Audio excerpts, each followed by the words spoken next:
অনেক মানুষ বিদেশে থাকে, অনেক প্রবাসীরা বিদেশ থেকে বিচার দেয়। বহু প্রবাসীর স্ত্রীরা পর্দা করে না, বহু প্রবাসীর স্ত্রীরা বেপর্দা ঘুরে। অনেক প্রবাসীরা বিচার দেয়, হুজুর আমাদের স্ত্রীরা আমরা কোনো কথা বলতে শুনতে চায় না, আমাদের আদেশ ছাড়া বাড়ি থেকে বের হয়ে যায়, আমাদের অনুমতি ছাড়া আমাদের স্ত্রীরা রাস্তায় রাস্তায় ঘুরে। আপনারা বলেন বড় লক্ষ্মীপুর সহ বরুড়া এলাকার মধ্যে স্বামীর অবাধ্য এমন অনেক মহিলা আছে না নাই? আল্লাহরে কোনো বেতন দেই না, কোনো উপঢৌকন দেই না। আল্লাহ আপনি তাহলে কেন আমাদেরকে এই জগতের মধ্যে চলার জন্য এত সুন্দর অবয়ব দিলেন, দেহ দিলেন? ও আল্লাহ, আপনি কেন আমাদেরকে সুন্দর করে প্রতি ওয়াক্তের খাবার খাওয়ান? আল্লাহ কেন আপনি আমাদেরকে কঠিন বিপদ মুসিবত থেকে উদ্ধার করাইলেন? আমরা তো জানতে বড় ইচ্ছা হয়। এই কথাটার জবাবটা আমার নবীদের প্রখ্যাত সাহাবী হযরতে আনাস ইবনে মালিক রাদিয়াল্লাহু তাআলা আনহু নিতেছেন। আনাস ইবনে মালিক আমার নবীরে ডাক দিয়ে বলেন, নবী গো, ইয়া রাসূলুল্লাহ, আপনি নবী বলেন না আমার আল্লাহ কেন আমাদেরকে বাঁচিয়ে রাখলেন, আবার খাওয়ায় আবার পড়ায়? আল্লাহ কেন আমাদেরকে দুনিয়ার জমিনের মধ্যে সম্পদ দেয় আবার গরিব বানায়? আমার নবী ডাক দিয়ে কই, ইয়া আনাস ইবনে মালিক শুনো, আমার আল্লাহ তাআলা তো আল্লাহর বান্দাদেরকে আল্লাহ তাআলার ইবাদতের জন্য দুনিয়াতে পাঠাইছেন, কিন্তু এই বান্দাটা আমার আল্লাহর ইবাদত করে না, আল্লাহর ইবাদত থেকে দূরে আছে। নাফরমানি করতে করতে এই বান্দাটা নিজেকে অনেক বড় মনে করে, নিজেকে অনেক অহংকারী মনে করে। এই বড় এবং অহংকারী মনে করার কারণে আমার আল্লাহ কিন্তু আমাদেরকে আযাব গজব দিচ্ছে না। আমার নবী বলেন, আনাস ইবনে মালিক শুনো, আমার আল্লাহ তাআলা একদিন ময়দানে মাশরে তাদের বিচার করবে। যখন বিচার করবে, তারা ওই বিচারের সম্মুখীন হওয়ার সাথে সাথে আমার আল্লাহর কাছে তারা লজ্জিত হয়ে যাবে, মাথা তুলে তাকাইতে পারবে না, মাথা তুলে আমার আল্লাহর সামনে কথা বলতে পারবে না। আমার আল্লাহ গফফার, আমার আল্লাহ রহিমুর রহমান, ওই আল্লাহর সামনে যখন মাথা তুলবে না, এবার অন্যান্য হাসরের ময়দানবাসীরা আল্লাহরে জিজ্ঞাসা করবে, আল্লাহ তারা কারা গো যারা মাথাটারে নিচা করে রাখছে, যাদের চেহারার দিকে তাকানো যায় না? আমার আল্লাহ তখন বলবে, ওই মানুষগুলা হলো নাফরমান না শুকরিয়া আদায়কারী। ও আল্লাহ, আমরা তো নাফরমান না শুকরিয়া আদায়কারী হতে চাই না, আমরা তোমার শুকরিয়া আদায় কইরা কইরা আমরা তোমার পথ মতে চলতে চাই। আমার আল্লাহ কয়, বান্দা বান্দা, যদি তোমরা নাফরমান না হতে চাও, মরণের আগে তোমরা আমি আল্লাহর কাছে তোমরা তোমাদের মস্তক অবনত করো, মাথাটাকে ঠেকায়া দিয়া আমি আল্লাহ তাআলার কাছে ইবাদতে মশগুল হয়ে যাও। আল্লাহর নবী হযরতে মুহাম্মদ মুস্তাফা সাল্লাল্লাহু আলাইহি ওয়াসাল্লাম নবী আমার বলে, আল্লাহ তাআলার আদেশ মোতাবেক কোন মানুষ যদি আল্লাহকে সিজদা দেয়, কোন মানুষ যদি আল্লাহর কাছে কোনো কিছু চায়, আমার আল্লাহ তাদেরকে সব কিছু দান করে দেয়। ও আল্লাহ, আপনি যে আমাদেরকে দান করে দেন, আমরা তো আপনার দান পাওয়ার পরেও নাফরমানিয়া শুকরিয়া আদায় করি। এ বড় লক্ষ্মীপুরের বাবা, পর্দার অন্তরালের মা, আপনারা যারা এখনো পর্যন্ত আল্লাহর শুকরিয়া আদায় করেন না, বেপর্দা ঘুরে কত মহিলা, এরা এখনো পর্যন্ত আল্লাহ তাআলার শুকরিয়ার ব্যাপারে কোনো ধারণা রাখে না। আমি আপনাদেরকে বলবো, আমি আসার সাথে সাথে আমার একজন মুরব্বী বাবা আমারে বলছে, হুজুর এলাকার অনেক মানুষ বিদেশে থাকে, অনেক প্রবাসীরা বিদেশ থেকে বিচার দেয়, বহু প্রবাসীর স্ত্রীরা পর্দা করে না, বহু প্রবাসীর স্ত্রীরা বেপরদা ঘুরে, অনেক প্রবাসীরা বিচার দেয় হুজুর আমাদের স্ত্রীরা আমরা কোনো কথা বলতে শুনতে চায় না, আমাদের আদেশ ছাড়া বাড়ি থেকে বের হয়ে যায়, আমাদের অনুমতি ছাড়া আমাদের স্ত্রীরা রাস্তায় রাস্তায় ঘুরে। আপনারা বলেন বড় লক্ষ্মীপুর সহ বরুড়া এলাকার মধ্যে স্বামীর অবাধ্য এমন অনেক মহিলা আছে না নাই? জামাইয়ের কথা শুনে না এমন অনেক বেডিয়াত আছে না নাই? আপনারা কি কষ্ট হইতেছে? বড় লক্ষ্মীপুরের মাহফিল, আমি তো নতুন না, নতুন নাকি পুরান, এবার লয়ে তিনবার, তো তিনবার যেহেতু আসছি, 5তম মাহফিল, মাঝখানে হয়তো 2টা বছর, আমি তিনবার আসাতে আপনারা বেজার হয়ে বয়ে যাচ্ছেন, ঠিক না? আমি আজকে যে ওয়াজ করতেছি আমার কিন্তু এটা আমার ইঙ্গিত দিছে, শুধু ডাইরেক্ট আবার সাবজেক্ট দেয় নাই। গত লাস্ট 3 দিন আমি এই ওয়াজটাই করতেছি, মানে মহিলাদের স্বামীর অবাধ্যতার ওয়াজ। আমার একটা ওয়াজ মনে হয় ইউটিউবে বা ফেসবুকে কোনো জায়গায় মনে হয় স্বামীর অবাধ্য মহিলাদের শাস্তির একটা ওয়াজ ভাইরাল হয়েছিল। এটা দেখার পর এখন জেনে যায় এনে এক লোক তো ফোন দিয়ে বিচারে দিয়ে দিছে চান্দিনা থেকে, হুজুর আপনার স্বামী স্ত্রীর মহাব্বতের আলোচনাটা শুনছিলাম, কিন্তু হুজুর বড় কষ্ট, এই কষ্টের কথা বললে উনি নিজে কান্না করে দিছেন। আমি দিয়ে গেলাম কারণ কি, আপনার নাম্বার তো বিদেশি নাম্বার, কোন দেশ? হুজুর সৌদি আরব। তো কান্দেন কেন হুজুর? আমার 2টা ছেলে, আমার স্ত্রীটা, একটা ছেলের বয়স 5 থেকে 6, আর একটা ছেলের বয়স 7 থেকে 8 বছর। হুজুর আমার এই 2টা বাচ্চা ফালাই দিয়ে আমার বউটা আর একটা ছেলের সাথে ভাইগা গেছে। আমি বললাম তুই বেটা বেটা, তুই বল লেগে কান্দোস কেন? হুজুর আল্লাহর কসম আমি আমার বউর জন্য কান্দি না। গেলাম কান্দেন কেন? জবাব দিছে হুজুর আমি কান্দি আমার বউ চলে গেছে, সে একটা স্বামী পেয়ে গেছে, আমি বাড়িতে আসলে আমি একটা বিয়ে করলে আমি একটা স্ত্রী পাবো। হুজুর আমার এই 2টা বাচ্চা তো এতিম হয়ে গেছে, আমার এই 2টা বাচ্চা তো আর তার মা পাইতো না। আপনারা বলেন বর্তমান সমাজের বাস্তব চিত্রে এমন অবস্থা আছে না নাই?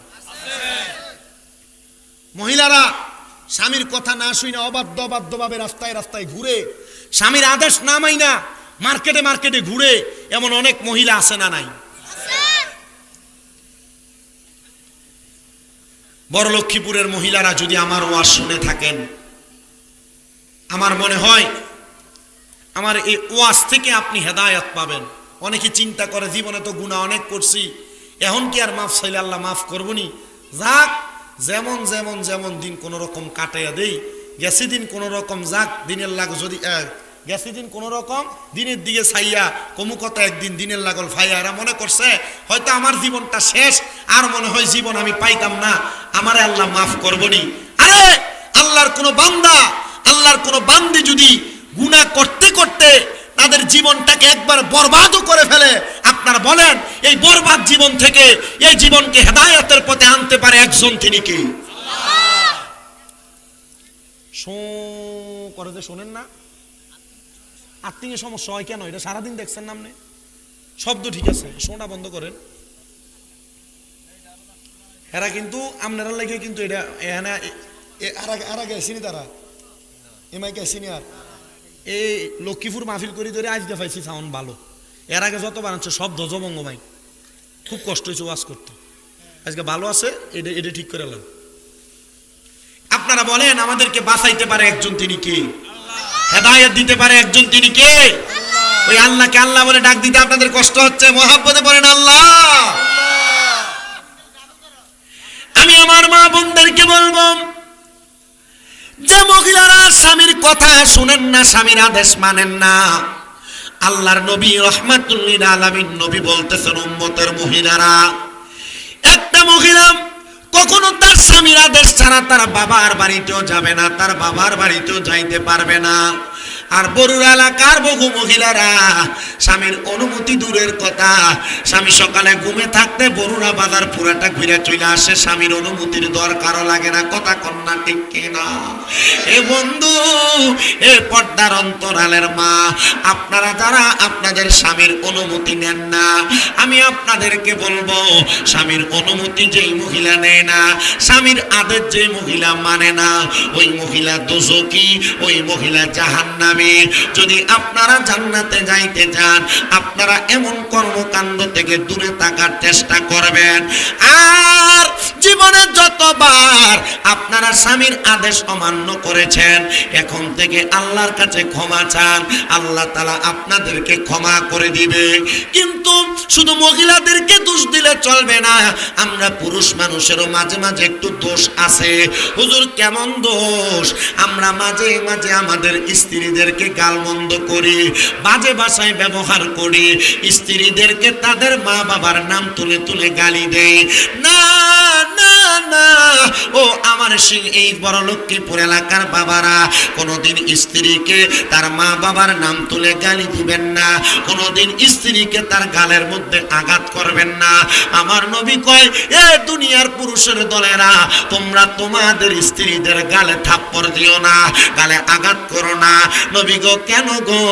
আমার নবী কয়, এই মহিলা তোমার স্ত্রী তোমার কাছে সাময়িক সময়ের মেহমান, তোমরা তোমাদের স্ত্রীদেরকে মোহাব্বত করো। নবী আমার বলে, শুধু তাই নয়, তাই নয়, তোমরা যারা তোমাদের স্ত্রীদেরকে গালি দাও, তোমরা তোমাদের স্ত্রীদের মা বাবার নাম তুলে গালি দিবা না। নবী গো, কেন কেন কেন গো? আমার নবী বলেন, কারণ আমি নবী হইলাম মহিলাদের বাবা। যদি তুমি তোমার স্ত্রীকে গালি দাও, তাহলে গালি যাইয়া রহমাতুল লিল আলামিন নবীর উপরে পইরা যায়। এই জন্য স্ত্রীকে গালি দেওয়া ভালো বিষয় না, স্ত্রীকে মারা ভালো বিষয় না।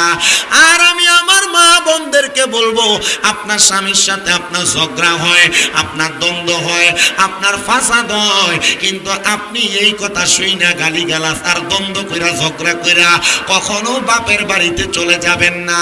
কারণ কি শুনেন গো বাবা, আমার নবীজি রাহমাতুল লিল আলামিন নবী জানায়া দেয়, আমার উম্মতের মহিলাদের মধ্যে যদি তাদের স্বামীর সঙ্গে ঝগড়া হয়, যদি তাদের স্বামীর সঙ্গে দ্বন্দ্ব হয়, যদিও সারাদিন তারা ঝগড়া আর দ্বন্দ্ব নিয়ে থাকে গো, তারা যেন দিনের বেলার পরে রাত্রে যখন আসে, তারা যেন স্বামী স্ত্রী একসাথে হইয়া একটা বালিশের মধ্যে ঘুমায়। সুবহানাল্লাহ, জোরে কইলেন না? দিনের বেলা যত ঝগড়া যত দ্বন্দ্ব, এই আপনি বইয়েন আর দৌড়াদৌড়ি করেন না, নিরাল বইয়েন, থাকে না, বসেন, আর লাগতো না, নিরাল। যদি হাজার দ্বন্দ্ব হয় সকাল থেকে সন্ধ্যা পর্যন্ত জামাই বউর মাঝে, নবী কি কয়? রাত্রবেলা বালিশ কয়টা? কথা কয় না, বালিশ কয়টা? ওমা না, রাত্রবেলা ঘুমাইলে যেদিন ঝগড়া হয় এদিন অন্যদিকে মুখ ফিরে হইতে হয়। আপনি কথা বল না কেন? রাত্রবেলা ঝগড়া যদি দিনের বেলা হয়, মাঝখানে কোল বালিশ চলে আসে। আগে বাচ্চা খাটের এক সাইডে ঘুমাইতো, আর যেদিন ঝগড়া হয় এদিন বাচ্চা মাঝখানে চলে আসে। আপনারা কথা বলেন না কেন? আসে না নাই? অনেকে চিন্তা করে, হুজুর এটা আমাদের গোপন বিষয়, এই বিষয়গুলো বলার না। আরে না, কোন মহিলা যদি তার স্বামীকে খুশি না করে ঘুমায়, স্বামীকে খুশি না করে ঘুমায়, তাহলে আল্লাহ তাআলার দুইজন ফেরেশতা সে ঘুম থেকে জাগ্রত হওয়ার আগ পর্যন্ত তার সামনে দাঁড়ায়া দাঁড়ায়া ওই মহিলাকে লানত দেয়। নাউজুবিল্লাহ বললেন না? কোন স্বামী তার স্ত্রীকে বিছানায় চাইলো, আর কোন মহিলা যদি তার স্বামীকে খুশি করলো না, নবী বলে দুইটা ফেরেশতা ওই মহিলাকে রাত্রবেলা লানত দেয়। আল্লাহর নবী বলেন, কোন মহিলা তাদের চুলার মধ্যে ভাত রান্না করতেছে, তার ভাতগুলা আগুনের মধ্যে জাল হওয়ার কারণে যদি উপর থেকে উতরে উতরে ভাতগুলা পড়ে যায়, এমন টাইমে যদি কোনো মহিলাকে তার স্বামী তাকে তার আনন্দ এবং তার সজ্জার মধ্যে ডাক দেয়, ওই মহিলা ভাতকে চুলার মধ্যে ফালাইয়া রাইখা তার স্বামীর ডাকে সাড়া দেওয়া ওই মহিলার জন্য ওয়াজিব। মা বোনেরা যারা স্বামীর অবাধ্য হয়েছেন, স্বামীর কথা শুনেন নাই, স্বামীর মনে কষ্ট দিয়েছেন, স্বামীকে তুই তুকারি করে শব্দ করেছেন, মা বোনেরা যারা স্বামী শাসন করার পরে রাগ দেখে বাবার বাড়িতে চলে গেছেন, আর আপনারা যারা মেয়ের বাবা আছেন, আপনারা আপনার মেয়ে স্বামীর বাড়ি থেকে ঝগড়া করে আসার পর বলছেন ঠিক আছে, তার এলাকার মেম্বার চেয়ারম্যানরে ডাকে তার বিচার করবো, প্রয়োজনে নারী শিশু কোর্টে একটা মামলা দিয়ে তার জেলের ভাত খাওয়াবো। আল্লাহর নবী কিন্তু এমন কাজ করেন নাই। নবীও কিন্তু একটা না দুইটা না তিনটা মাইয়া বিয়া দিছিল। নবীজির দুইটা কন্যা বিবাহ করেছিলেন। হযরতে উসমান বিন নুরাইন রাদিয়াল্লাহু তাআলা আনহু। নবীজির আরেকটা মাইয়া কন্যা বিয়া করেছিলেন হযরতে আলী রাদিয়াল্লাহু তাআলা আনহু। একদিন মা ফাতেমাতুজ জাহরা রাদিয়াল্লাহু তাআলা আনহা কান্না করতে করতে আমার নবীজির দরবারে চলে আসছে। আমার নবীজি ডাক দিয়ে কয়, ফাতেমা তুমি একা কেন? আমার আলী কোথায়? সুবহানাল্লাহ। যখন আমার নবী এই কথা বললেন, খাতুনে জান্নাত ফাতেমা বলে, আব্বা জান, আমি আপনার মেয়ের জামাতা হযরত আলীকে আমার সাথে আনি নাই। নবী আমার বলে, ফাতেমা যাও, ফিরে যাও, আমার আলীকে ছাড়া আর তুমি আসবে না। আমার নবী রাহমাতুল লিল আলামিন নবীজি খাতুনে জান্নাত ফাতেমাকে স্বামীকে নিয়ে বাবার বাড়িতে আসার অনুমতি দিলেন। নবীজি রাগান্বিত হয়ে গেছে এই খবর আর এই সংবাদ যখন মা ফাতেমা বুঝতে পারলেন, মা ফাতেমা তাড়াতাড়ি বাড়িতে যাইয়া হযরতে আলী কাররামাল্লাহু ওয়াজহুকে ওনার সাথে করে নিয়ে আসলেন। যখন নিয়ে আসলেন, আমার নবী তাকে দেখলেন হযরত আলী রাদিয়াল্লাহু তাআলা আনহু মুস্কি মুস্কি হাসতেছে, আর মা ফাতেমা চোখ ফালায়া ফালায়া কান্না করতেছে। এ ফাতেমা, আপনি কেন কান্না করেন গো? ফাতেমা কয়, আব্বা জান, আপনার স্বামী আপনার কলিজার টুকরা জামাতা হযরত আলী কাররামাল্লাহু ওয়াজহুর সাথে আমার ঝগড়া, আমার দ্বন্দ্ব। এবার মা ফাতেমা হযরত আলীর নামে কয়েকটা অভিযোগ আমার নবীর কাছে বলতে লাগলেন। আমার নবী বলে, খামোশ, এ ফাতেমা খামোশ। স্বামীর ব্যাপারে কোনো মহিলা যেন বদদুয়া না করে, কোনো অভিযোগ না দেয়। আমার নবী কয়, লানাতুল্লাহি আলাইহি। আমি নবী বললাম, যে মহিলা তার স্বামীর ব্যাপারে অভিযোগ করে, যে মহিলা তার স্বামীকে খাটো করার জন্য মানুষের কাছে বদনাম করে, আমার আল্লাহ যেন ওই মহিলাকে লানত প্রদান করে। মা ফাতেমা চুপ হয়ে গেলেন, মা ফাতেমা চুপ হয়ে গেলেন, আর বুঝতে পারলেন স্ত্রীর মুখে স্বামীকে লানত দেওয়া এটা মানায় না নবীর কথা। এজন্য তো মা ফাতেমার এত দাম, যে মহিলারা স্বামীরে কষ্ট দিবে না, যে মহিলারা স্বামীকে গালি দিবে না, স্বামীকে বদদুয়া দিবে না, মন্দ কথা বলবে না, ওই মহিলারা মা ফাতেমার সাথে জান্নাতে থাকবে। আরে এক নামে তোমার ফাতেমা, আরে কে নাম বোতল বলেন? এক নামে তোমার ফাতেমা, আরে কে নাম বোতল? তুমি নুরানি পোতল গমাগো, জান্নাতি বুলবুল তুমি নুরানি পোতল গমাগো, জান্নাতি বুলবুল। বলেন এক নামে তোমার ফাতেমা, আরে কে নাম বোতল? বলেন এক নাম তোমার, আরে কে নাম বোতল? তুমি জান্নাতি বুলবুল মাগো, নুরানি ফুতুল তুমি জান্নাতি বুলবুল মাগো, নুরানি ফুতুল তুমি। আহা লে বায়াত মাগো, আহা লে বায়াত, তোমার জন্য নাজিল হলো কোরআনের আয়াত। তুমি আহা লে বায়াত মাগো, আহা লে বায়াত, তোমার জন্য তোমাদের জন্য কোরআনের আয়াত। তুমি তোমরা সবাই মিলে নবী বাগের ফুল বলেন, তুমি তোমরা সবাই মিলে নবী বাগের ফুল তুমি জান্নাতি বুলবুল মাগো, নুরানি ফুতুল তুমি জান্নাতি বুলবুল মাগো, নুরানি ফুতুল। বলেন এক নামে তোমার ফাতেমা, আরেক নাম বোতল। বলেন এক নাম তোমার, আরেক নাম বোতল তুমি নুরানি পোতল ঘুমাগো, জান্নাতি বুলবুল তুমি নুরানি পোতল মাগো, জান্নাতি বুলবুল। জোরে কি আল্লাহু আকবার বলবেন না? তাহলে কোনো মহিলা যদি স্বামীর ব্যাপারে অভিযোগ দেয়, আপনারা কি কথা বুঝতেছেন আমার? কোনো মহিলা যদি স্বামীর ব্যাপারে কোনো অভিযোগ দেয়, বিচার দেয়, মন্দ কথা বলে, এই মহিলাকে লানত দেয় কে? আজকে আপনার কাছে ওয়াজটা কি একটা কমন ফিরে গেছে। আপনারা চিন্তা করতেছেন হুজুর আজকে বাজ্যে বউরে কম যাবো যে আজকে ওয়াজ হইনাইছি আর আজকে পুরা ওয়াজ তোমরার বিরুদ্ধেই গেছে। কথা কয় না ঠিক না? বড় লক্ষ্মীপুরের অনেক মহিলারা আমার কাছে যায়, আপনারা মনে করেন না আমরা এলাকার বেরিয়ে, আমার বাড়িতে যায় অনেক বড় লক্ষ্মীপুরের মহিলা যায়, শিলমুড়ির বহু মহিলা যায়। আমার আম্মা অসুস্থ হওয়ার পর অনেকে গেছে, অনেকে আমার আম্মাকে চাই আসতে যায়। তারা কইব যে আরে আমরা কিত্তাম হুজুরের বক্ত হইছি, আসলে হয়ে গেছে আমার ভাই আস্তা একবারে কি আস না কই দিয়ে লাল লাল এটি কি আস কয় রাজাস, আমি দুইটা আস লয়ে গেছে ভাই, গাছের নারকেল লয়ে গেছে ভাই। হ্যাঁ এরা কইব আমরার বিরুদ্ধে ওয়াজ করবার লাগে আপনার দাওয়াত দিয়ে নিছিল আর আমরা আপনার আশ খাবাই।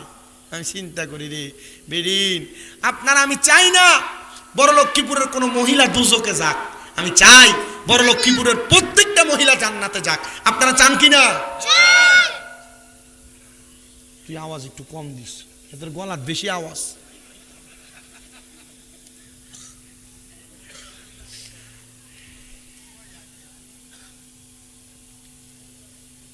তো যে মহিলারা তাদের স্বামীকে কষ্ট দেয়, স্বামীর ব্যাপারে বিচার দেয়, স্বামীরে আঘাত দেয়, স্বামীর মনে কষ্ট দেয়, স্বামীরে বদদোয়া দেয়, স্বামীরে লানত দেয়, ওই মহিলারে লানত দেয় কে? পাইলাম তো লানত যে আল্লাহ দেয় শুধু তাই না, আমার নবী বলেন আমি যখন মেরাজে গেলাম আমি 3 প্রকারের মহিলা দেখছি দোজকে। কয় প্রকার? 3 প্রকার। এর মধ্যে 1 প্রকার মহিলা দেখছি যার জিহ্বাটার ভিতরে গরম লোহার রড লাগে আগুনে সেক দেওয়া হইতাছে। ইয়া রাসূলুল্লাহ তারা কারা? নবী কয় এটা হলো ওই মহিলা যে মহিলারা তাদের স্বামীকে আর সন্তানকে লানত দেয়, গজব দেয়। আছে না এলাকা দেখবেন বহুত মহিলা খোদার কাটা কথা শুনে না, আল্লাহর গজবও ফরে না তার উপরে। ছেলে মেয়ের এমন কথা কয় না যে আমার ইনকাম না থাকলে, কামাই রুজি না থাকলে, কয় না কি এক বলার কাছে আমার মা বাবা আমার বিয়ে দিল, এটা কামাই রুজিও নাই, তার লগের সুডুটা কত টাকা কামাই করে তার কোনো কামাই রুজি নাই, এমন তুই তুকারি আর শব্দ কইরা স্বামীরে লানত দেয় না। নবী বলেন এমন মহিলা দেখছি যাদের জিহ্বাতে লোহার গরম রড লাগায় দিয়া তাদেরকে শাস্তি দেওয়া হচ্ছে। এবার মহিলাদের মনে প্রশ্ন থাকতে পারে, এ হুজুর আমরা তো অনেক অন্যায় করেছি, আমরা তো অনেক পাপ করেছি, আমাদের স্বামীদের কথা শুনি নাই। মা বোনদের কাছে বলবো, হে বড়রা বড় লক্ষ্মীপুর এলাকার আমার আম্মাজিরা, আপনারা জানেননি গো মা, আমার আল্লাহ যদি আল্লাহর পরে কাউকে সেজদা করতে বলতেন তাহলে কোন নারীকে বলতেন তার পায়ে, স্বামীর পায়ে সেজদা করার জন্য। স্বামীর এত দাম, স্বামীর এত সম্মান, স্বামীর এত তাজিম। গত পরশু দিনের কথা, দুবাই থেকে এক বেড়া ফোন দিছে এই ওয়াজ শুইনা, কয় হুজুর আমার স্ত্রী আমার লগে বড় ঘাট তেরা কইরা কইরা কথা কইতো, হুজুর আপনার এই ওয়াজটা ফাটানোর পরে আমার বউ এখন আমার আমনে আমনে কইরা কত সুন্দর কইরা কথা কয়। হুজুর বিকাশ নাম্বারটা যদি দিতেন 5,000 টাকা বাড়াইতাম আপনার লাগিয়া।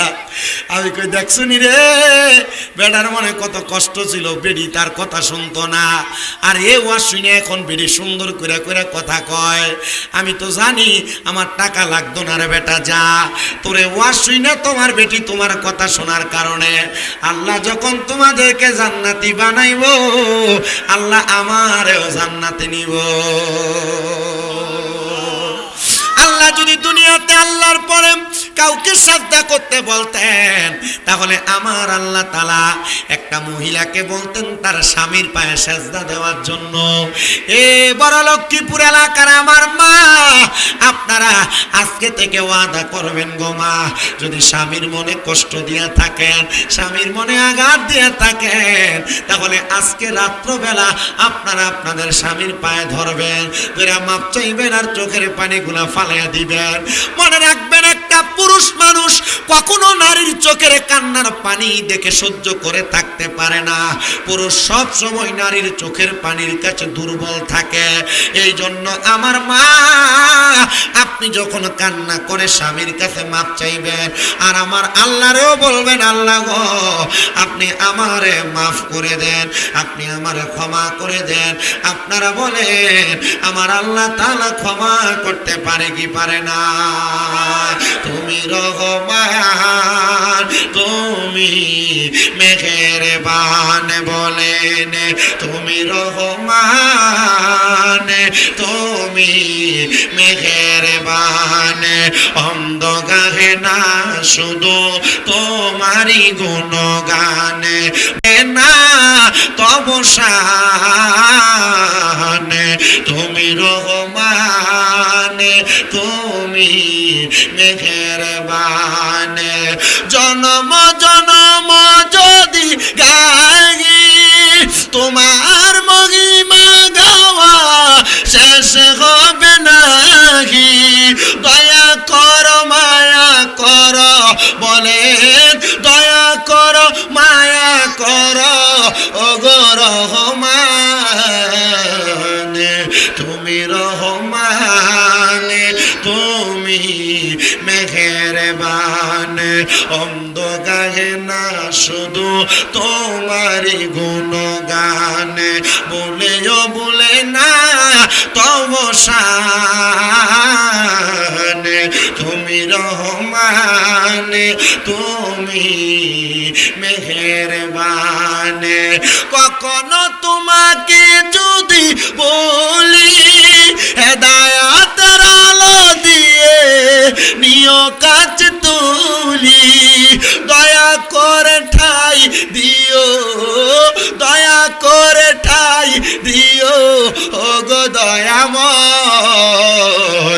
তুমি রহমান, তুমি মেহেরবান। একটা জবানও বন্ধ রাখবেন না, জবান খুলে জোরে জোরে পড়েন আল্লাহু আকবার। মহিলারা চিন্তায় পড়ে গেছে, অনেক গুনাহ আল্লাহ মাফ করবে কিনা। মা বোনেরা, স্বামীর অজান্তে আপনি পরপুরুষের সঙ্গে কথা বলেছেন, দেখেন আমার আল্লাহ কেমনে মাফ করে। ইরাক নামক এলাকার মধ্যে আল্লাহ তাআলার একজন বান্দি বসবাস করতেন। যে মহিলাটার কাম ছিল এলাকার মধ্যে বেহায়াপনা করা, টাকার বিনিময়ে দেহ ব্যবসা করা, দেহ বেচা কিনা করা। আপনারা বলেন বর্তমান সমাজে বহু এলাকার মধ্যে এমন অনেক মহিলার মাই আছে যারা বাজে চরিত্রওয়ালা, তাদের টাকার বিনিময়ে পুরুষদের কাছে দেহ বিক্রি করে সমাজ নষ্ট করে। আপনারা বলেন এমন 12 বাতারি মার্কা বেহায়া মহিলা সোনার বাংলাদেশে আছে না? না।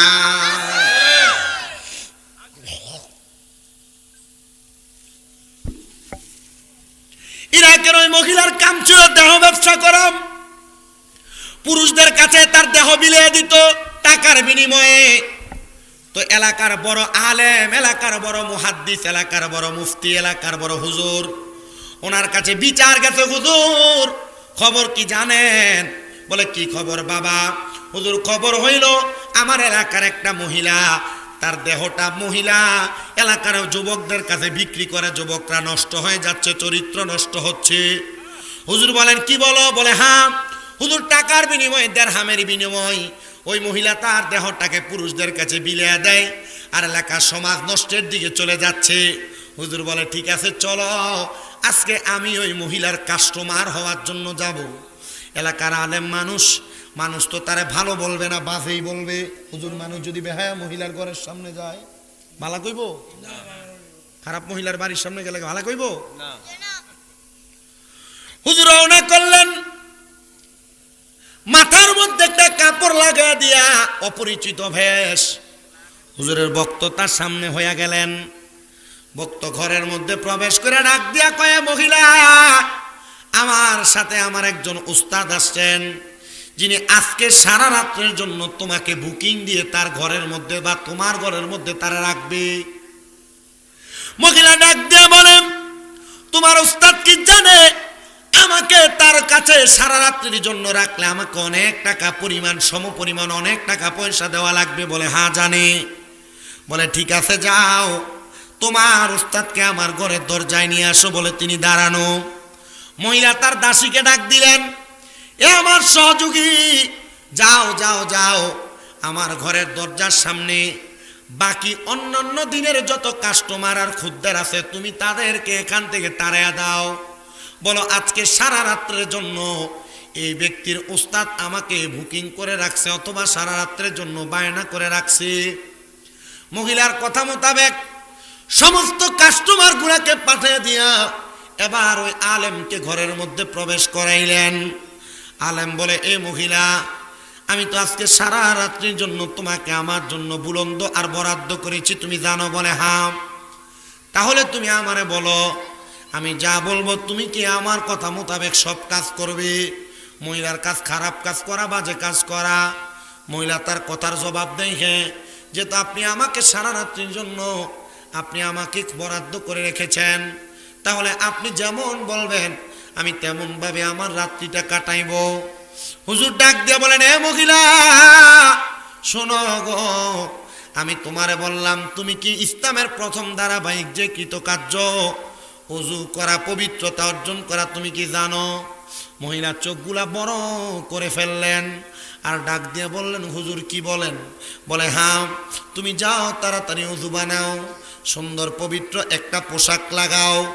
মহিলা অবাক হইলেন না, অবাক হয়ে গেলেন, কিন্তু মহিলা চিন্তিত হইয়া হইয়া চিন্তা করতেছেন, অন্য পুরুষরা তাদের টাকার বিনিময়ে আমার দেহ ভোগ করে, কিন্তু এই আলেম আমার ঘরের মধ্যে আগমন করলেন, সে আমাকে সারা রাত্রির জন্য বরাদ্দ করে রাখছেন, বুকিং করে রাখছেন, কিন্তু আমি তো তাকে ওয়াদা করেছি সে আমার যেভাবে চাইবে আমাকে সেভাবে রাত্রি যাপন করাইতে পারবে। মহিলা আমার মহিলা ডাক দিয়ে কয়, হুজুর আপনার কথা আমি মানতে শিরোধার্য। মহিলার সাথে সাথে চলে গেলেন ওযু করার জন্য। ওযু বানায়া এবার ওই আলেমের সামনে চলে আসলেন। আলেম ওনার ঘাট থেকে ওনার রুমালটা বের করে মহিলাকে বিছিয়ে দিলেন। এ মহিলা, তুমি কি তোমার জীবনে কোনোদিন নামাজ পড়েছো? ডাক দিয়া কয়, আমার জীবনের প্রথম শুরুর অংশে আমি নামাজ আদায় করেছি। যাও ওই নামাজের মুসল্লাতে দাঁড়াও, দাঁড়ায় আমার আল্লাহর কাছে 2 রাকাত নামাজ পড়ো, 2 রাকাত নামাজ আদায় করে আমার আল্লাহ তাআলারে প্রশ্ন করো, আল্লাহ গো, আমি যে দুনিয়াতে এই কর্মগুলো করতেছি আপনি কি আমার এই কর্মগুলা ক্ষমা করবেন কিনা? আপনি আমার এই কর্মগুলা মাফ করবেন কিনা? মহিলা বলেন, আমি 2 রাকাত নামাজ আদায় করলাম হুজুরের কথা মোতাবেক। নামাজ আদায় কইরাম, আমি আল্লাহর কাছে কাঁদতে লাগলাম, আল্লাহ আমি জীবনে অনেক বেহায়াপনা করেছি, জীবনে অনেক পাপ কাজ করেছি, আল্লাহ গো তুমি আমারে মাফ করবে কিনা আমি জানি না। হুজুর আবার ডাক দিয়ে কয়ে, মহিলা আমি তোমার আরেকটা কথা শোনাই, তুমি যে অপকর্মগুলা করো তোমার মা কি জানে না, তোমার বাপ কি জানে না? হে মহিলা ডাক দিয়া কয়ে, জগতের মানুষ, আলেম সাহেব যখন তার জবান দিয়া মা বাবার কথা বললেন, আমার চোখগুলা আমি দইরা রাখতে পারি না, আমার চোখগুলা বায়া বায়া পানি পড়ে। হুজুর আমার জন্মের পরে আমি কোনোদিন আমার মারে দেখি নাই, আমি কোনোদিন আমার বাপরে দেখি নাই, কে আমার মা কে আমার বাবা আমি জানি না। হুজুর মা বাপ ছাড়া সন্তান আমি, কোথায় থেকে আমার জন্ম কোত্থেকে আমি আসছি আমি জানি না, কিন্তু আপনি বলেন কেন আপনি এই কথা বলেন? হুজুর বলে, মা শোনো গো, কোন সন্তান যদি দুনিয়াতে কোনো অপকর্ম করে, তার মা বাবা যদি কবরে থাকে, ওই অপকর্মের জন্য আল্লাহ তাআলা মা বাপরে কবরে আযাব দেয়। রে বড় লক্ষ্মীপুরের আমার মুরব্বী বাবাজিরা, বড় লক্ষ্মীপুরের যুবক ভাই, বড় লক্ষ্মীপুরের আমার মা বোনেরা, এমন কোনো কাম তুমি কইরো না যে অপকর্মের কারণে তোমার আব্বা আম্মা কবরের আযাবে জ্বলবে। হে মুরব্বী বাবা, আজকে যে বড় লক্ষ্মীপুর দক্ষিণ পূর্ব পাড়া দুলা হাজি মিয়াজি বাড়ি, গাউসিয়া সুন্নিয়া মসজিদ ইবতেদাই মাদ্রাসার মাহফিল হইতেছে। বিকাল থেকে এখন পর্যন্ত অনেক ছাত্ররা কোরআন তেলাওয়াত করছে, অনেক ছাত্ররা গজল গাইছে, তারা দোয়া করছে এলাকার বয়স্ক মুরব্বীদের জন্য, তারা দোয়া করছে এলাকার মৃত মানুষদের জন্য। তুমি এমন একটা সন্তান দুনিয়াতে রাইখা যাও, যে সন্তানটা তোমার মৃত্যুর পরে তোমার জন্য হাত তুলা তুলা দোয়া করবে। হায়রে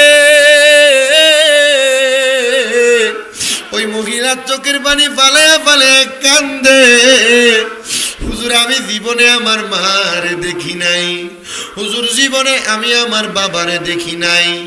হুজুর বলেন না গো, আমি যে অপকর্মের সাথে লিপ্ত আছি, আমার আল্লাহ বুঝি এই অপকর্মের কারণে আমার মারে আযাব দেয়, এই অপকর্মের কারণে আমার আব্বারে আযাব দেয়।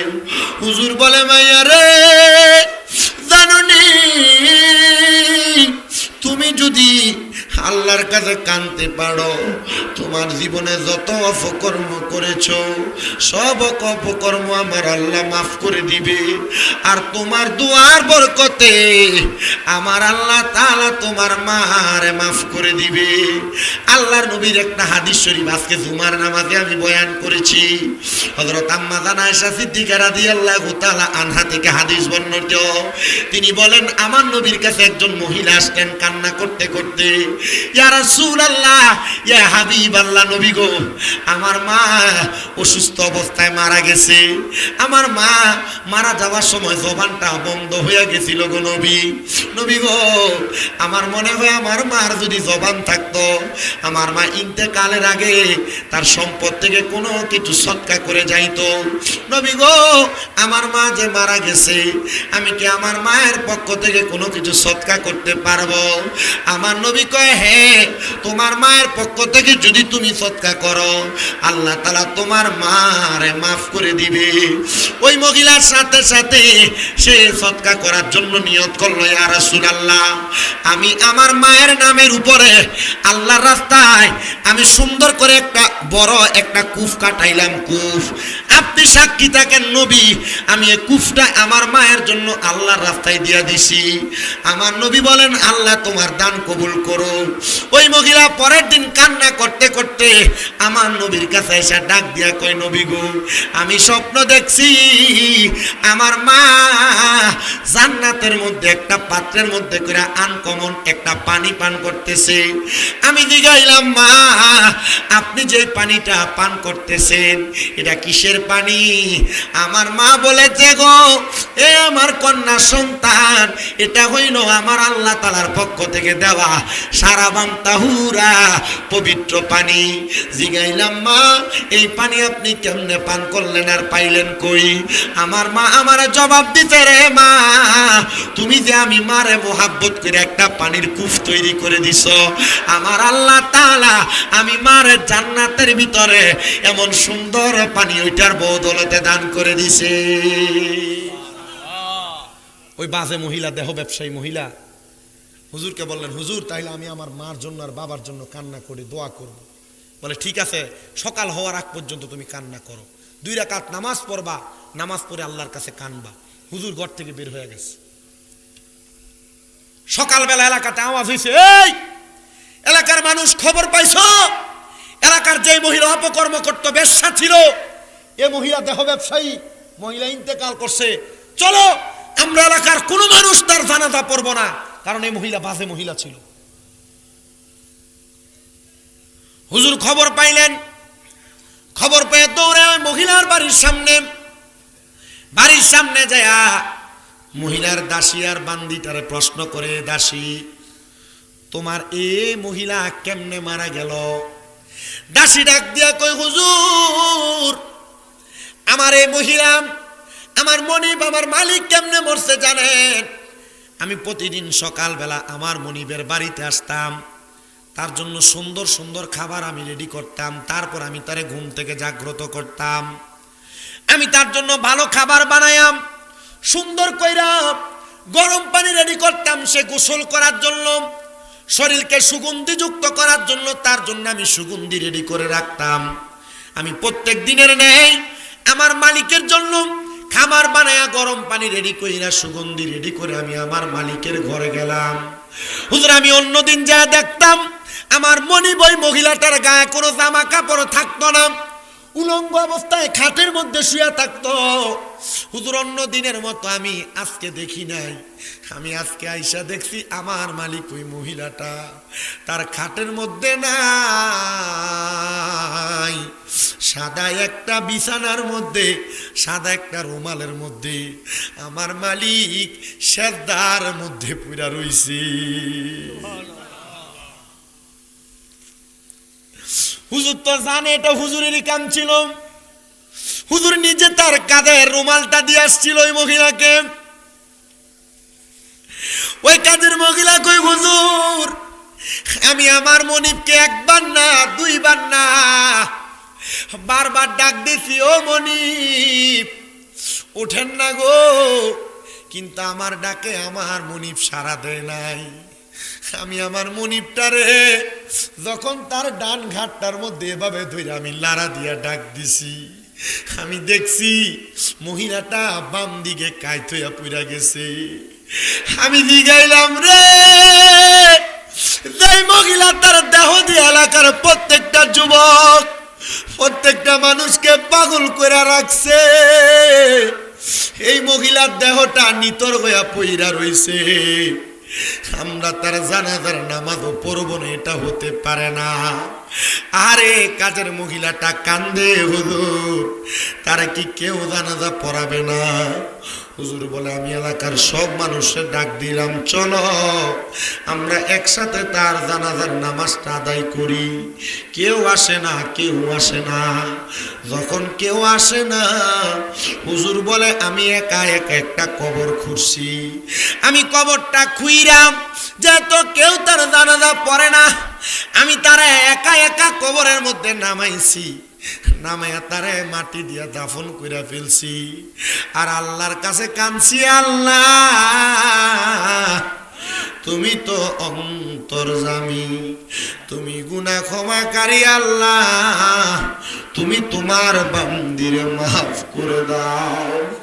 হুজুর বলে আমি একা একা তারে মাটি দিয়া দাফন কইরা আমি যখন চলে গেছি, আমি আমার মসজিদের মধ্যে নামাজ আদায় করি, এলাকার মানুষ আমারে বাজে বাজে কথা বলি, এলাকার মানুষ আমারে মন্দ মন্দ কথা বলি। যখন আমারে মন্দ কথা বলে আমি এলাকার মানুষের কথাগুলো সহ্য করতে না পাইরা আমি এলাকা ত্যাগ করে অন্য এলাকাতে গমন করেছি। আমি ফজরের নামাজের সময় আমি মসজিদের মধ্যে প্রবেশ করেছি। প্রবেশ করার সাথে সাথে জগতের মানুষ আমি দেখলাম অন্য দিনে মসজিদে যত মানুষ থাকে আজকে মসজিদের মধ্যে তার চাইতে 10 গুণের চেয়ে বেশি মানুষ। আমি অবাক হয়ে গেলাম, ও এলাকার মানুষ তোমরা কেন দলে দলে মসজিদে আসলা? আমার জবাব দেয়, হুজুর আমরা এমন একটা মারাত্মক স্বপ্ন দেখছি গো, আমরা দেখছি কে জানি আমরা রে আইসা ঘুমের ঘরে ডাকে আর কয়, হে এলাকার মানুষ তোমরা আমার এমন একজন পাগল উম্মতের জানাজা না পইরা কেমনে মাটি দিলা? হুজুর আমরা জানাজা তো সবাইরই পড়ি, কিন্তু আমরা তো এলাকার দেহ ব্যবসায়ী মহিলাটার জানাজার নামাজ পড়ি নাই। হুজুর এই জন্য স্বপ্নটা দেখছি। হুজুর কয় তোমাদের কাছে সে দেহ ব্যবসায়ী হতে পারে, তোমাদের কাছে সে ব্যবসা হতে পারে। শুনো রে, গত আগের দিন রাত্রবেলা এই মহিলাটা দেহ ব্যবসা করে করে চলতো, কিন্তু আমার আল্লাহর কাছে ওই মহিলাটা তওবা করছে। তওবা করার পরে সেজদার ভিতরে মরছে। যারে জগতের মানুষ মাত্র এক রাত্র সেজদা দিয়া তওবা করার কারণে আমার আল্লাহ তারে দুনিয়ার সব গুনাহ মাফ কইরা আমার আল্লাহ তারে জান্নাতি বানাইয়া দিছে।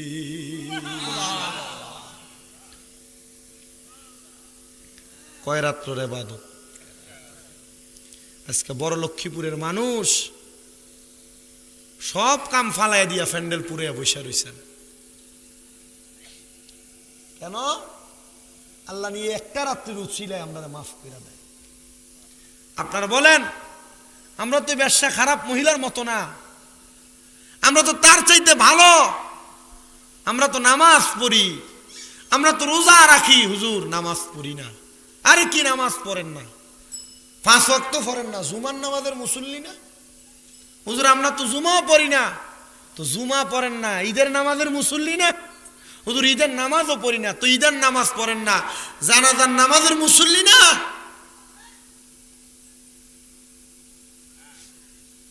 আপনি যেই ওয়াক্তের মুসল্লি, আল্লাহ আপনাকে হয়তো সেই ওয়াক্তের উসিলায় মাফ করতে পারে।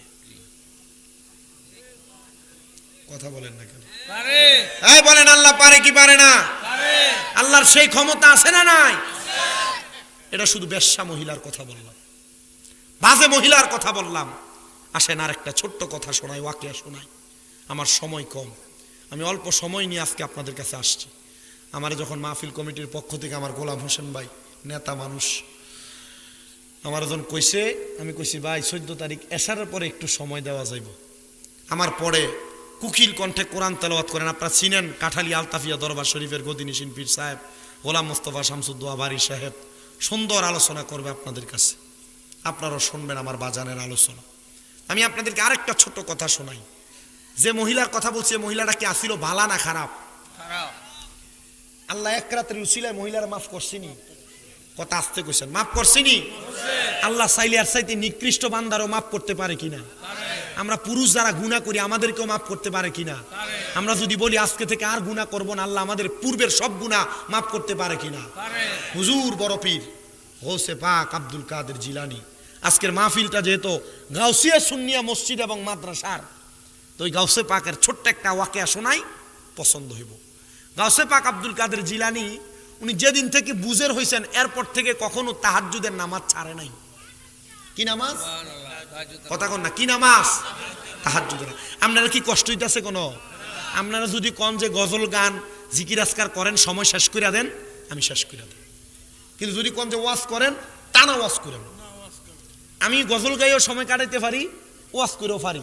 আমি 3 বছর আগে যেমন আসছি, 3 বছরের পরে শামীমরা জানা আমি এখন আমার আরেক রকম। আমি আমার মতো করে ওয়াজ করে আমি আমার জীবনটা কাটাইতেছি। আমার জীবনে আর অন্য কোনো কিছু নাই। মারহাবা কইতেন না?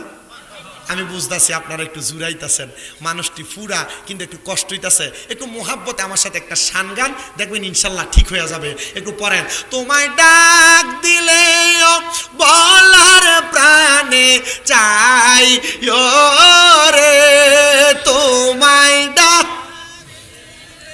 বলার প্রাণে চাই রে,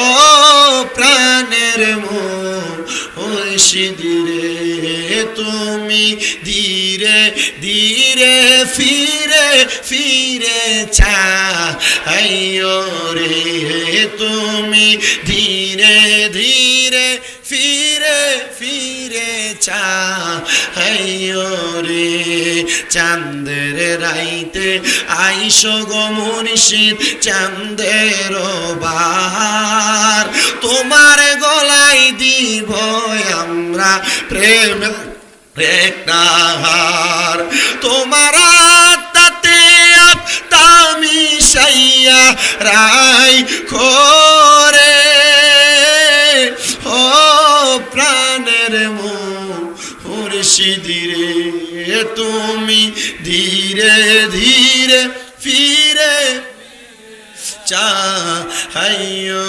রে, আম পাতায় জাম পাতায় কত পানি ঝরে, শেষ বিদায়ের গোসল দিব বরুই পাতার জলে, আম পাতায় জাম পাতায় কত পানি ঝরে, শেষ বিদায়ের গোসল দিব বরুই পাতার জলে, হাইরে আতর গোলাপ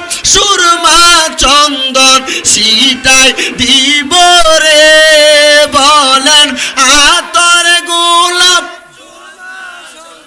সিটাই দিব রে ও প্রাণের মুর্শিদ রে তুমি ধীরে ধীরে ফিরে ফিরে চাহিও রে লাল বলো নীল বলো কত রঙের শাড়ি আইরে সাজবি দায়ে পরাই দিব সাদা মার্কিন শাড়ি আইরে ওই কবরে নূরের নবী আই ভোরে বলেন ওই কবর আই ভোরে ও প্রাণের মুর্শিদ রে তুমি ধীরে ধীরে ফিরে ফিরে চাহিও রে তুমি ধীরে চাহিও রে একটা জবান হে আমার বড় লক্ষ্মীপুর এলাকার দাড়ি পাকা মুরব্বী বাবারা একবার চিন্তা করে দেখেন আপনার জীবনের গুনাহ যদি আপনার সন্তান দেখতো আপনি মুরব্বী বাবারে আপনার ফুতে বাপ কইয়া পরিচয় দিত না ভাইও ও যুবক ভাইয়েরা আপনার গুনাহ যদি আপনার জনম দুঃখী মা দেখতো আপনারা কিন্তু সন্তান বইলা পরিচয় দিত না হে আমার বড় লক্ষ্মীপুর এবং আশেপাশে এলাকার মা বোনেরা একবার চিন্তা করো গো মা তোমার গুনাহ যদি তোমার সন্তান আত্মীয় স্বজন দেখতো তোমার বাড়িতে জায়গা দিত না দূর দূর করে তাড়াইয়া দিত আল্লাহ আমরা গুনাহ করছি অন্যায় করে ফেলাইছি আমরার গুনার খবর কেউ জানে না তুমি আল্লাহ তাআলাই তো জানো আল্লাহ তুমি কি আমরার জীবনের গুনাহটি মাফ করবানি আমার নবী কয় উম্মত হে উম্মতের দলেরা লিকুল্লি শাইইন সিকালা ওয়া সিকালাতিল কুলুবি যিকরিল্লাহ দুনিয়াতে প্রত্যেকটা বস্তুকে পরিষ্কার করার একটা যন্ত্র আর মাধ্যম আছে নবী গো আপনার উম্মত যে গুনাহ করে আপনার উম্মতের কলবের মধ্যে যে গুনার দাগ পড়া যায় আপনার উম্মতের কলবের ময়লাগুলা কেমনে পরিষ্কার করব আমার নবী কয় ওয়া সিকালাতিল কুলুবি যিকরিল্লাহ উম্মতের কলবের ময়লাগুলা পরিষ্কার করার যন্ত্রটার নাম হলো আল্লাহ তাআলার জিকির ভাইও আমার যাদের জবান আছে মুহাব্বতে আমার আল্লাহ তাআলার ইসমে জাতের জিকির করেন আল্লাহ আল্লাহ আল্লাহ আল্লাহ আল্লাহ আল্লাহ মায়া নিদন হারাইলাম ঘুমের ঘরে স্বপ্নে আর কি দেখা হবে মুর্শিদ জীব নেই মারহাবা আল্লাহ আল্লাহ মায়া নিদন হারাইলাম ঘুমের ঘরে স্বপ্নে আর কি দেখা হবে মুর্শিদ জীব নেই মারহাবা আল্লাহ আল্লাহ রঙ হলে থাকবা তুমি পালন কেশু ইয়া কোন সন্ধানে আর রাগিলে ডুকিবে সেইয়া মারহাবা আল্লাহ আল্লাহ মায়া যদি লাগে মুর্শিদ নাও না ডাইকা কাছেতে মায়া যদি লাগে মুর্শিদ নাও না টেনে কাছেতে আমারে বলিবা মুর্শিদ কেমো নেই মারহাবা আল্লাহ আল্লাহ মুর্শিদ মুর্শিদ কইরাই আমার ঘুমাসে না নয়নে আমারে বলিবা মুর্শিদ কেমো নেই মারহাবা আল্লাহ আল্লাহ জবানটা খুইলা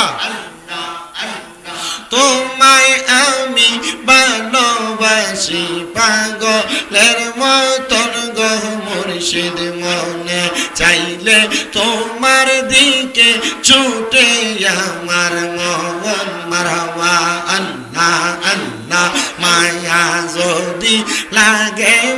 মুর্শিদ নাও না ডাইকা কাছে দিয়ে আমারে বলিবা গো মুর্শিদ কেমনে মারহাবা আল্লাহ আল্লাহ তোমাকে হারানোর ব্যথা মনে রাত্র দিয়ে বলে বলবো না গো মুর্শিদ তোমায় কোন দিন মারহাবা আল্লাহ আল্লাহ একবার দেখা দাও গো মুর্শিদ ডাকে তোমার কাঙ্গালে আমারে বলিবা গো মুর্শিদ কেমনে মারহাবা আল্লাহ আল্লাহ জবানটা খুইলা আল্লাহর ডাকে শরম নাই আল্লাহ আল্লাহ আমারে বলিবা গো মুর্শিদ কেমনে মারহাবা আল্লাহ আমার পুরা মনের ব্যথা ও ব্যথা কার কাছে কই কইলাও মারহাবা আমার মনে পুরানো ব্যথা ও ব্যথা কার কাছে কই কইলা মারহাবা আল্লাহ আমার মুর্শিদ বিনে প্রেমের তালা খুলবি কেমনে মারহাবা আমার দয়াল বিনে প্রেমের তালা খুলবি কেমনে রসের ফুল ফুইটাছে গো প্রেমের বাগানে মারহাবা রসের ফুল ফুইটাছে গো প্রেমের বাগানে মারহাবা আল্লাহ আল্লাহ মুর্শিদ আমার গলার মালা মুর্শিদ আমার গলার মালা মুর্শিদ আমার জানার জান মুর্শিদ পাইলে কোলে লইয়া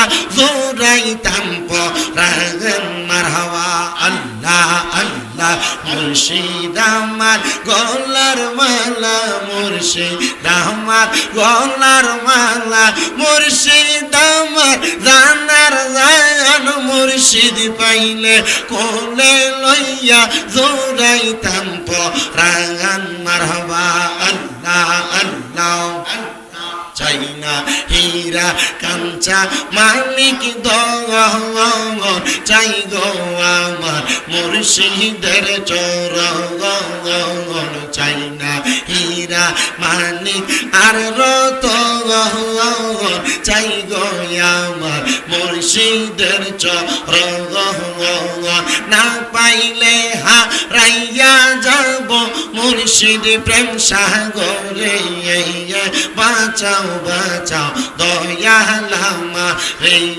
মারহাবা আল্লাহ আল্লাহ আল্লাহ আল্লাহ লা ইলাহা ইল্লাল্লাহু মুহাম্মাদুর রাসূলুল্লাহ সাল্লাল্লাহু আলাইহি ওয়াসাল্লাম আল্লাহুম্মা আমিন আল্লাহুম্মা আমিন আলহামদুলিল্লাহি রাব্বিল আলামিন আসসালাতু ওয়াসসালামু আলা রাসূলিহিল কারীম রব্বানা যালামনা আনফুসানা ওয়া ইন লাম তাগফির লানা ওয়া তারহামনা লানাকুনান্না মিনাল খাসিরিন ইয়া ইলাহি রহম পারমা মুস্তাফা की वास्ते खुले दे दरवाजाए रहमत गादा की वास्ते मबूदो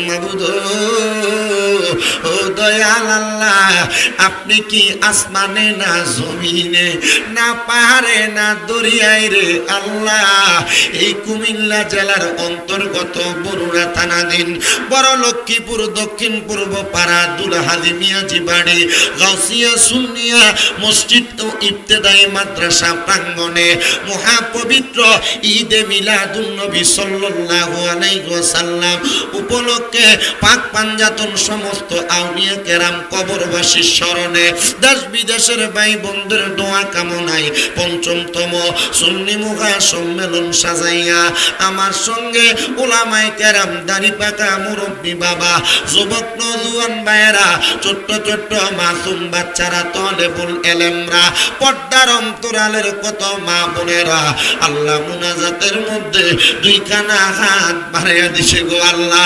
যার হাতটা তোমার দরবারে মায়া লাগে, পছন্দ হয়, ওই হাতের উসিলায় আমরা প্রত্যেকের জীবনের গুনাহ তুমি আল্লাহ ক্ষমা কইরা দাও।